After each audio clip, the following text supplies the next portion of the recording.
Hi, my name is Elle. I'm from Melbourne, Australia, and I'm currently completing my Dive Master qualification here at Manta. Hello, my name is Nana. I'm from Denmark. I'm 28 years old and I just finished my Dive Master here at Manta Dive on Gili Trawangan in Indonesia.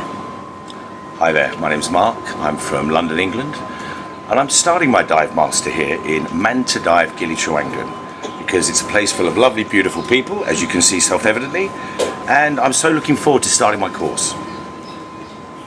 Thank you. Well, can you actually tell us why you decided to become a Dive Master? For me personally, I like to have purpose when I travel.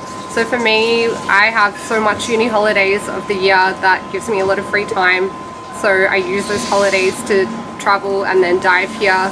And then I've consistently just done qualification after qualification. And now I'm doing the Dive Master, the big one. And that's going to be my summer break at the moment. Awesome. Well, personally for me, I did my first dive when I was a kid, a tri-dive, where I was on vacation with my parents in Egypt. And then after that I didn't dive for a long time, but I sort of remembered that I did enjoy it as a kid. So when I had the time, a few years back, then I went to Thailand. Then I started out doing my open water.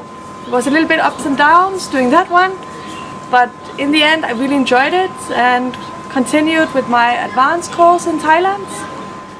Then I went back to Denmark because my vacation was done, and then I realized that I really missed it. So I decided to try something completely different. So I went to Indonesia, found this amazing place, and then I decided that I would like to do my Dive Master here because I had the time off from work. Well, in my case, I've always been a swimmer and a free diver since I was a kid. I spent a couple of months in Malta and I used to spend all day in the sea. Pardon me, and diving was always one of the ambitions I wanted to take up. I originally discovered this place 2016 in December. I actually came here with a broken leg, having my rehabilitation time here. My bones were fixed, but I was still on crutches, and I thought diving would be the perfect sport as it did involve a lot of walking about. Unbeknownst to me, I didn't realise there'd be a lot of finning involved, which did put a bit of a toll on my leg.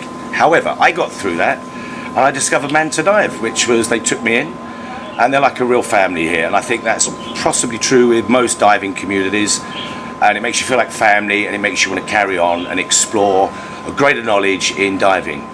And the best way to do that, undoubtedly, is through the Dive Master course. And I went through the early stages from open straight to deep because I like to get in at the deep end. I did my nitrox, my side mount, and I've just finished my stress and rescue with these two lovely ladies. And through that methods, I've decided that it's the only route to go. Whether I become an instructor or not is here or there, but the Dive Master course is a great way to meet people, and it's a wonderful opportunity to experience a lovely island like this. Awesome. Well, can you actually help us describe how the actual day of a Dive Master looks like? These ladies are much better at doing it than I am, but I've seen them do it often. Well, normally we meet in the dive shop around 7:30. Then in the morning it's about setting up the equipment, setting up the tanks, preparing yourself for a dive. So we start out by setting all of the equipment up. Then when you're doing your Dive Master, you have to assist some courses. So if you're assisting a course, then there is some involvement to do with that. So the customers come in, you help them, check that they set it all up correctly, all the equipment. Then after all of that, there is a briefing. So you tell with the instructor that who are doing the course what is going to happen on the dive. And then around 8:45, you set up the equipment, you're giving the customers a briefing, you had breakfast, and then it's time to go. So then you're going to the boat and then you're going on a dive. From there we usually get like quite a nice long lunch break where we can kind of part off. Most of us go and get local food or eat here at Manta, and then we will set up for the next dive and get ready to go, have another briefing, load up the boat, and then go for the second dive of the day. From there everyone kind of, hangs around Manta, and everyone's pretty communal here. No one really wants to go so quickly, so everyone kind of departs at their own pace, but we all tend to get back together at some point in the night. Yeah, that's about a day. I think one of the great things is, as you can probably establish with this video, is that we all come from different parts of the world and everybody comes together under the umbrella of diving. It really puts people together in the same space, and by the very nature of the sport you have to buddy up to look after your friends and companions, because it's very important. Because after we were exploring an alien world, breathing underwater is one of the things that makes it so exciting. It's so unusual and different from any other sport you can do, and I've been into wildlife safaris in Africa, but this is where you can get really close to the wildlife, and they seem to almost sometimes accept the divers as part of their life, in the sense that they seem to ignore you quite often, especially if you're very calm and quiet in the way you dive. So you really feel you're exploring an alien world, but you're kind of welcomed into that world. Everyone's very helpful in the sense that if you are doing a course and you need help with it, or if you're doing a practical, everyone will sort of, they'll do their part. Everyone's very open and welcoming. If you need help, you can ask them questions, you can ask them for experience, how they've done things, and that's been really helpful in terms of completing courses and exams and all of that as well.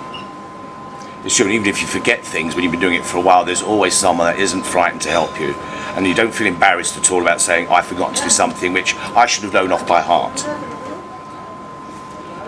Okay, can you tell us a little bit of the challenges of becoming actually a dive master? Like Getting up in the morning, because it can be quite hard and you have to carry a lot of heavy equipment around. The girls do an exceptionally good job, above their capabilities sometimes it seems, because you see the little girls carrying the big tanks around, but everyone puts in a great effort. You don't want to seem like you're slacking, because obviously in any job people will talk about you if you start falling behind or taking advantage of others, but you don't find that here at all, really. Everyone seems to pitch in really well. what's your, I don't know, most memorable moment so far as a diver? Oh, sometimes on a fun dive there are lots of instructors, really. But then my most memorable experience has to be doing something like a stress and rescue course. Yeah. It might sound hard, but really it makes you a lot harder in the sense it gives you a lot of strength to cope with any problems you may encounter under the surface. I think even when I did mine, I ended up laughing so hard underwater that I had to take a moment, have a breath, and then get back to fixing everyone, because even though you were still correcting everything, it was still fun at the same time. Yeah, for me that's all really fun. When you just go on a fun dive with people and you can have so much fun, take nice photos underwater. We did Christmas photo shoots and all of that, which is really fun. So everyone who has the time, just go for one dive and then you take a nice photo and you have a lot of fun underwater. Also, when you do assist courses and you see people improving and people falling in love with the same sport that you love, and them talking about they want to come back and do the dive master because it seems like we're all having so much fun, which we are. That's also a really enjoyable moment for you to see other people loving the same sport that you fell in love with. It's every day in the dive centre you see people coming back that have been here many times before and greeted like a long lost family member. It's very welcoming in that respect. Sweet. And that's what makes it even more great to come back. The excitement is sometimes you can't sleep about thinking, getting on the island, stepping off that boat, walking into the shop and saying hi to everybody here. That's staff and other friends that have been coming here and meeting from all around the world again. I've met so many people from different countries. We've become good buddies. We still speak, whether it's on our phones or when we come here, we try to plan to come here at the same time, whenever possible. Well, what piece of advice would you give to anybody out there who's considering becoming a dive master? What kind of, things they should consider while they're making their decision? If you're thinking about it, just do it. I know personally for me, the biggest thing was the fact that I'm from Denmark, and I knew that I didn't want to go to Thailand because I've already been there. I want to try something completely different, but I'm doing this all alone. So going so far and you're all alone, and then you sign up for something, and what if they don't let you in? What if you don't feel comfortable? What if people are not nice? That was my biggest fear personally, but then I got here and then I realized that I have been worried so much about stuff, and it was so easy. Everyone was super nice, so welcoming. You do so much stuff together all the time, and there are so many other people in the exact same situation that they're here alone. Yeah, I would just say just do it. In terms of coming here, everyone's so welcoming. Just jump in, go for it. Like there's no point holding back because you don't know if you don't try. You're never alone being a dive master. No, Not never. only are you with a good group of colleagues, but you're meeting new customers every day, and you get to see different people's, cultures, and also introducing them to the experience. And you see the joy that they get from discovering diving for the first time, which I think for 99% of the people, that's very true. So many people are like consistently coming in and coming out, so you're always meeting new people. Even if you're still in the dive shop, you still get to meet new people and say goodbye, which is sad, but there's always more coming in. They'll always come back as well. Yeah, that's true. Okay, well, thank you. Well, one more question for you guys. If you had just 1 week out there for diving, what would you do? What would be the perfect diving week for you? I have been a lot of places already. I think there are of course some places that you would just love to go. I still haven't been to Raja Ampat, which is in Indonesia, so I think if I had like the finances, then that would be the next liveaboard that I would love to do.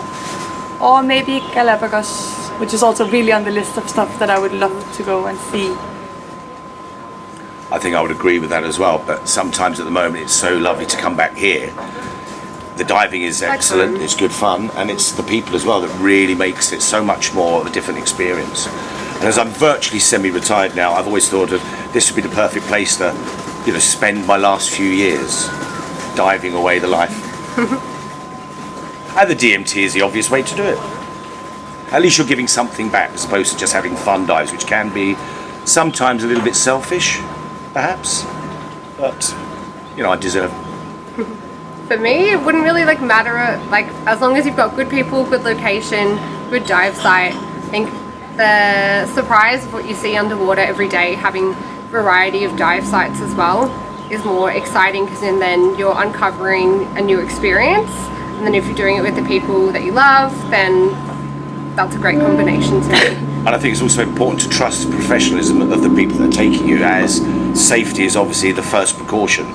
But secondly, you're going to have a lot of fun when you know you're safe, and that's really important, that people are securing the knowledge that the guides they've got are professional, and you're with a good quality dive school that looks after and maintains their equipment well, and you have excellent boat crew that can find you in the sea, know the currents and the place so really well, because that knowledge is tantamount the most important factor, because we rely on these guys to get us back to the island for our lunch. And a couple of bintangs, of course.